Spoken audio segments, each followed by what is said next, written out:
रामकृष्ण हरी. नमस्कार. वनस्पतीची ओळख या युट्यूब चॅनलवर आपल्या सर्वांचं हार्दिक स्वागत. मित्रांनो, बंधू भगिनींनो, कसे आहात? सुखी असाल, आनंदी असाल, खुश असाल असे मी देवाजवळ प्रार्थना करून आजच्या व्हिडिओला सुरुवात करतो. तुम्ही जंगलामध्ये फिरत असताना, या तीर्थयात्रा करत असताना किंवा शेतामध्ये काम करत असताना, कुठेही फिरत असताना तुमच्या जवळ सुरक्षा कवच असावं म्हणून सुरक्षा कवच साठी मी एक तांत्रिक उपाय सांगत आहे. हा उपाय तुम्ही लक्षपूर्वक ऐका आणि करा. बघा, सफेद रुई, सफेद आक म्हणतात, सफेद रुई म्हणतात. रवी पुष्य नक्षत्रावर सफेद रुईची मुळी काढून आणा, तिची विधिवत पूजा करा. विधिवत म्हणजे गंगा जलाने तिला अभिषेक करा, दुधाने अभिषेक घाला, तिच्यावरती हळदी कुंकू अक्षदा वाहा, तिला धूप दीप दाखवा, तिची पूजा करा. पूजा करून एक लाल वस्त्रावरती आपल्या समोर ठेवा. आपल्या समोर ठेवून ओम गंग गणपते नमः या मंत्राचा 1001 वेळा जप करा.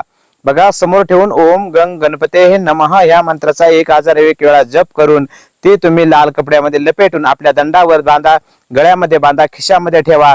असा उपाय आपण जर करताय तर आपलं प्रत्येक गोष्टीपासून संरक्षण होईल. हिंस्र पशु पक्षी असेल, अदृश्य शक्ती असतील, वाईट माणसाची नजर असेल, सगळ्या गोष्टींपासून रक्षण करणारा याच्यासारखा जबरदस्त उपाय नाहीये. तर हा उपाय करून आपण आपला सुरक्षा कवच स्वतः बनवा. चला, अशाच माहितीसाठी चॅनल सबस्क्राईब करून ठेवा. धन्यवाद. रामकृष्ण हरी. जय धन्वंतरी भगवान.